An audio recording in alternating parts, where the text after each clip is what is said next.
Welcome to my podcast, Doing Business with a Servant's Heart. I'm so excited you are here.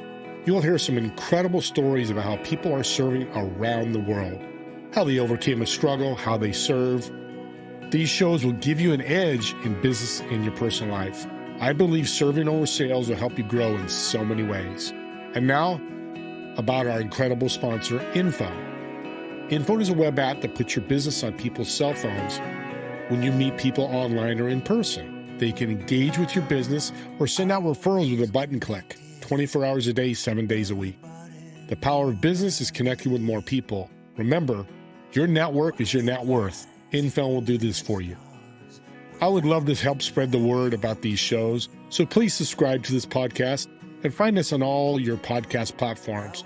Please share with anyone you know who could benefit from our shows. Please enjoy the show. Welcome, everybody, to another incredible episode with Doing Business with a Servant's Heart. And as I always say in the beginning of the show, I bring servants to the show, and I found another one. I want to thank a shout out to Steve Remmel, who introduced us, and I'm excited to bring Chuck on the show. Chuck, welcome. It's great to be with you, Steve. I've been looking forward to our conversation all week. I love that. And I know the audience will be too, because you have so much to offer. Well, let's start.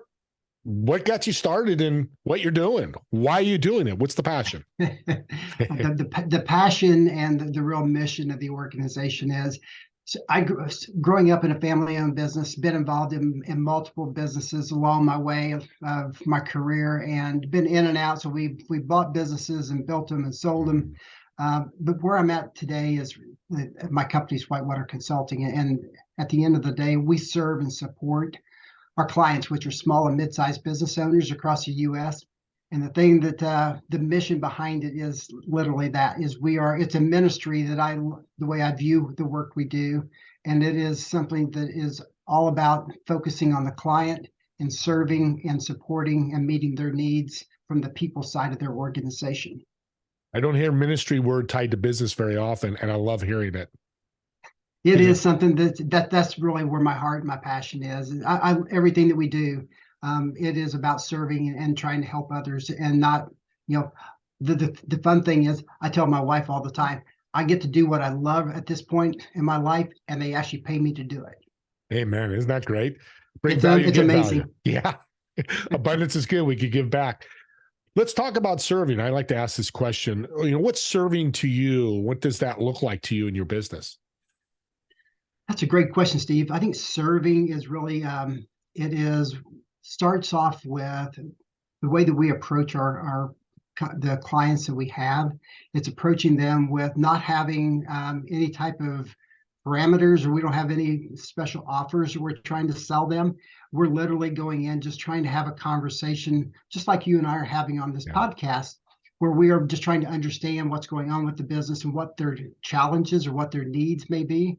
And then all I'm trying to do then is just look for ways that I can connect them with people in my network to help solve that problem. So it starts with just asking questions and listening, with the focus being back on the client, and then just trying to find the best way and the most efficient way and really the lowest cost way to really solve that problem for them. Love community. You're building a community of resources to help others. That's the definition of one of the definitions of serving. We talked before the show, and I love your analogy, the hub and the spokes. I want you to talk about that so the audience can learn how you use that analogy in your business. So the way, I started WhiteWater Consulting about 5 years ago, and what we have done is, the hub and spoke system is really designed for me to be the hub of the company. So I'm basically the client-facing person within our company, and so I'm getting the opportunity to work with and develop relationship with the client. Again, going in, trying to understand what their needs are. And then I look for people in my network, and I've got about probably 25 to 30 different people or organizations that are in that network. They've been well vetted. They're people I've known for 10, 15, 20 years. And so I've got a high level of confidence. Whenever I introduce them to a client to solve a problem, I know the client's going to be very, very well taken care of. And then I do a revenue share with the majority of the people in my network. And so it just allows us, really to be able to be able to bring the absolute best specialist to the table. Because sometimes the business owner, they know that they've got a need, they just don't know where to go or who to trust that can actually come in and solve that problem. Yeah. And so we've got a network that's already been well vetted, highly trusted, has high accountability, and it's just one that there's just a good fit 9 times out of 10. Well, I've heard this story before, but I love you telling it. An audience, this is what I picked up. You never heard the word sell in his whole story he just told you. I want you to think about that while I'm doing this show. Chuck is following it to a T. And can I say, are you successful right now, Chuck? Right now it is. I've been blessed so much, and the second half of last year that rolled right into the first quarter of this year. I just made the comment this morning to someone. I am literally at my capacity right now for new business and the opportunities that we have. It's an amazing place to be, and I'm just very, very grateful for it. I love how you say it. I don't ask that for ego for you, Chuck, or for the audience here. It's telling you serving, not selling, will make you successful. I don't care what you do. I'm passionate about it. That's why I do a podcast. Let's delve in. Pretend I'm a client and you're building a relationship with me. Let's walk through that journey, how this would work with somebody, a small or medium-sized business that comes aboard with you. How do you walk them through that journey? Yeah, I think, again, Steve, I think it goes back to the what I call the discovery part of the process. And that's literally just having about an hour to 2 hour conversation with them. What's really fun is that, oftentimes when a consultant comes in to talk with the business owner, again, they've got a predestined route that they want to try to guide that conversation and lead that business owner to a product or service they're trying to sell. Yeah. Because of the fact that we don't do it, it allows us to really be able to build a deeper relationship up front, and also it establishes trust up front. So one of the things that I love to do is, rather than coming in and trying to share all of the highs that I've experienced over 25 or 30 years, oftentimes I lead with my greatest mistake. And even in my book, Unprecedented, I start the book off talking about my greatest mistake, my greatest business failure that I had, and what I learned from that. And so by doing that, it helps a lot of people just take that mask off, that I've got everything under control and I know what I'm doing, to takes them to a place of, these are some of my greatest challenges I'm having. I don't have anyone that I can really talk to about this or get help with. And there's a connection when that happens. And then just the flow of the communication and the transparency that comes from the business owner, it makes our conversation just so much easier. And I'm able to connect them, and be able to help solve that problem for them so much quicker. And then what we do from that model, so once we go through that and they get that problem solved, is I meet with our clients once every 3 months, because I want to know and have my finger on the pulse of what's going on from a service delivery, as well as I want to know what's happening within their minds and their vision really for the next 6 months. And from that, we're able to identify additional services and additional values that we can bring to them. Yeah, that's powerful, because businesses are changing, especially with COVID. We know how much your face tells a million stories there. I'd like to ask this. You have a ton of experience. Does that help you be better in the position you are today? I think having the real life experience and sitting in the business owner seat gives you a different perspective, and you're able to actually empathize with the client as they're hearing their story. Yeah. So I think it definitely gives you advantages.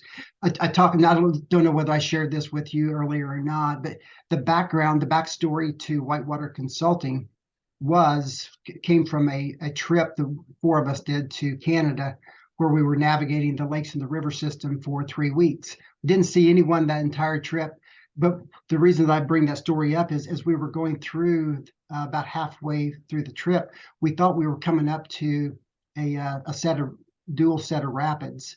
And we looked at the maps, looked at the water level, and decided we could go through those without having to carry all of our stuff around. Well, we went through the first set and everything was fine. But as my partner and I were getting closer and closer to the second set of what we thought was a set of rapids, it was actually about a 20-foot waterfall. And the current was taking us and closer by the second.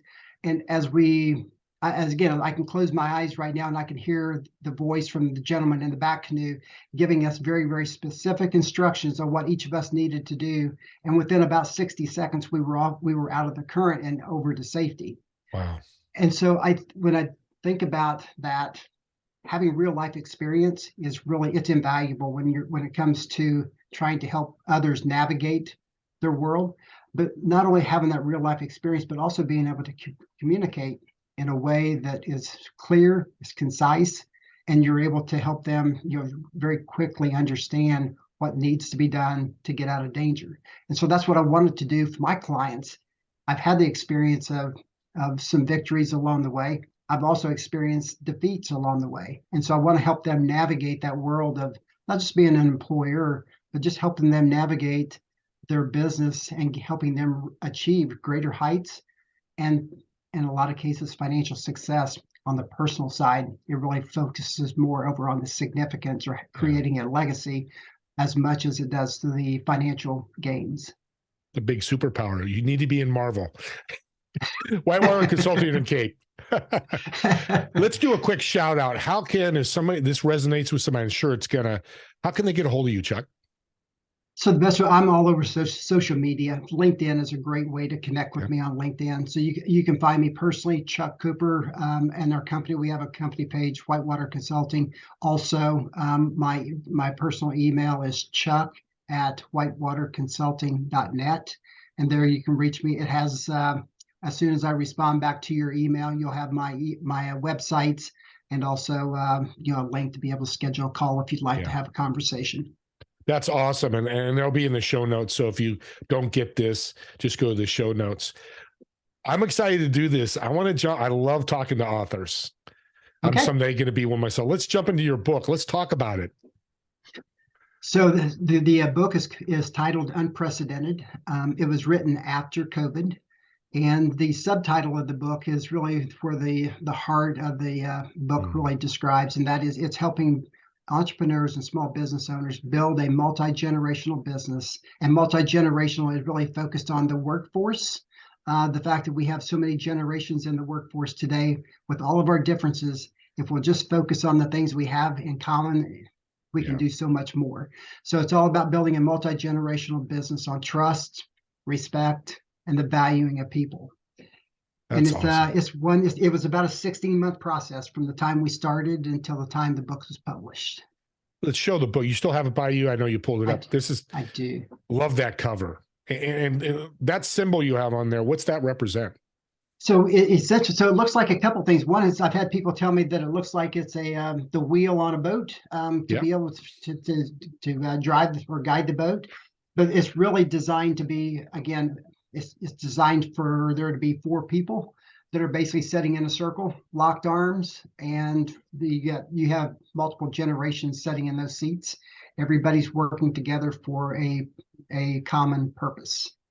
So what you tell me, it's better to work with a team, not better, it's maybe more efficient, because some people can work alone, than having a team than doing everything yourself. So often, that's exactly right. Yes. So oftentimes a business owner, particularly an entrepreneur that's just getting started, they want to they feel like they have to do everything. And as soon as you hire your first employee, you really, the way I describe that, Steve, you almost have 2 companies at that point. So rather than trying to do everything, because when you take on more responsibility like that, you're also increasing your liability as an entrepreneur. And so in many cases, you're better to bring in resources on a fractional basis, or even outsource some areas of your business to another party that can handle that for you, just to do it more effectively, more efficiently, and again, mitigate that liability you have. That's a great tip, Chuck. I just learned something. I didn't even think about that. You're right. You got 2 entities or companies, your own company, and you got to deal with the staff. It's another. That's a great. Listeners, remember that. 2 businesses, your staff and your business. Again, reach out to him. We'll get his email out there. So who's the book for? I would say the book was written specifically for entrepreneurs. In some cases, that has just launched. I volunteer quite a bit with an organization here in Charlotte called SCORE, as part of the Small Business Administration. And so we have people coming to our offices all the time talking about an idea or concept they have. And the reality is they haven't really given the amount of thought that they need to as far as putting together a full business plan. But the flip side to that coin is I talk to so many people that are senior in their life at this point. So they may be in their 60s and their 70s and their 80s, and they're almost 100% of the time they say, I wish that I would have, or I wish I would have taken advantage of that opportunity. I wish I would have started that business in my 30s, but they never took advantage of it because of maybe it's something that they were fearful for. They didn't feel like they could do it, whatever that barrier was. So I wrote the book for those individuals to encourage them for our next generation of entrepreneurs. These are some of the things you really need to be focused on. And we focused in on leadership post-pandemic because, again, everything has changed since COVID hit. The way we lead, the way we communicate, the way we connect with our people these days, and the commitments that we have as leaders. So it kind of lays out a roadmap for them to be able to take those steps with confidence to know that they can achieve these things, and this is what they need to be expecting. And then we tie in HR best practices into the book as well to give them some guidance on that to help them minimize that liability. What a great manual for somebody that's got a small business that wants to up-level, grow. That's powerful, because I didn't know anything about the book, and I'm glad I'm learning about it. So when small, medium-sized businesses, is there not a requirement, but what an ideal spot for you with those size businesses, or it's any really small or medium-sized business? I think for the most part, it's pretty much any small or mid-sized company. The one thing that's probably a key differentiator for us as we look at companies that we can really feel like we could have an impact with, it really comes back to the leadership and the mindset of those leaders. If they're looking at their business as something we can grow with the organization. We want to develop our people. We want to invest in. We want to grow revenue. Those type of things. So they have what I call a getting better agenda from a mindset perspective. Those are the type of entrepreneurs and small business owners we love to work with, because there's just so much that we can do for them. And the fact that they're coachable at that point and they're willing to listen to outside guidance, it just makes a huge difference. Yeah.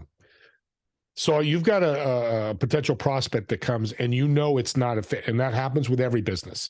We can't serve everybody, but there's another step to serving, and you probably know where I'm going with this. So what do? Steve Ramona comes to you. Steve, I'm sorry, you're not a fit. What's your next step with Steve? Steve, I really appreciate your time that we spent here today. Based on what we have learned through our conversation, I'm probably not the right fit for you. But just so you know, I understand what some of your challenges are, and I've got a couple of other resources here that I'm aware of that I will be glad to make that introduction. So I want to be sure and connect you with one or two other people that can help you, be a solution provider for you. And so I will take that next step to be able to introduce you directly with these other individuals so that you can get the help that you need. Great segue, Chuck. We are such a good team, because that's what I wanted to hear. I knew that because we've talked before. But listeners, please listen to me. Do you hear what he said? He didn't try to make me fit the square thing into a hole. I'd never say that right, but people, know what I'm talking about. But he's giving away the services. That's the next level of serving. That's why I wanted Chuck on here. It's what I love about his business, WhiteWater Consulting, is they don't have to work with you. You don't have to work with him, but we're still going to work together as a community and team. Exactly. I love my heroes are our small and mid-sized business owners. Amen. And I don't care whether they're in North Carolina, if they're in California, wherever they are, they may be in Europe. If there's a way that I can be a resource for them, I want to be able to help them achieve greater success. Last question I'll ask. I love to ask when I say this. Are you concerned about any referrals back or business back, or are you just giving them the resources and move them on and hope it helps them? That's such an awesome question. So I moved to Charlotte 23 years ago. My wife and I, we knew one family. That was it. We knew a total of about 5 people within that family. When I started my career in Charlotte, there was no one that I had any connections with. I literally started calling companies, just talking with them, introducing myself, and starting to give value to them. And what I found, Steve, over 23 years today, my phone rings, emails come in out of the blue from somebody that I talked to 3 years ago, 5 years ago, helped them through a situation, and they're either coming back to me with their company or they've referred somebody to me to work with. And so I do very, very little actual marketing. I don't do any cold calls at all. It's simply my network and my clients that are referring me into other companies, and to have those conversations with leaders. And that's all for me. Paying it forward has been something that's just been a natural for me, but it has paid huge, huge dividends.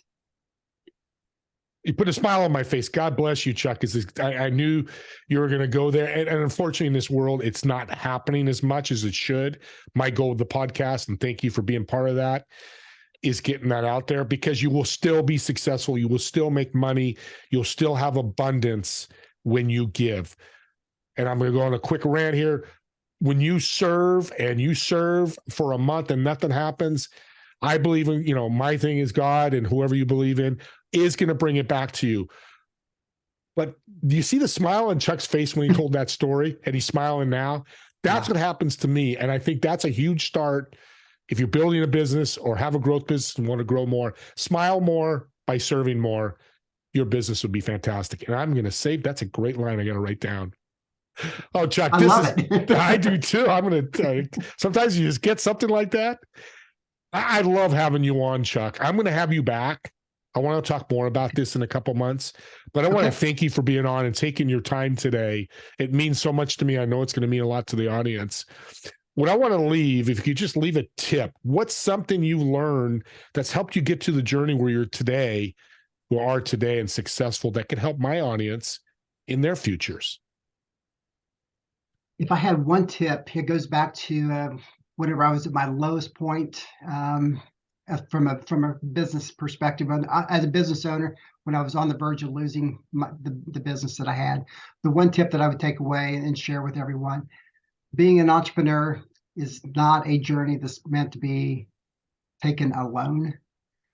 Find mentors, find coaches, find others that have been successful in your line of work, and ask questions and develop relationships with them, and let them teach you the best practices, and learn from other people's victories and learn from other people's mistakes.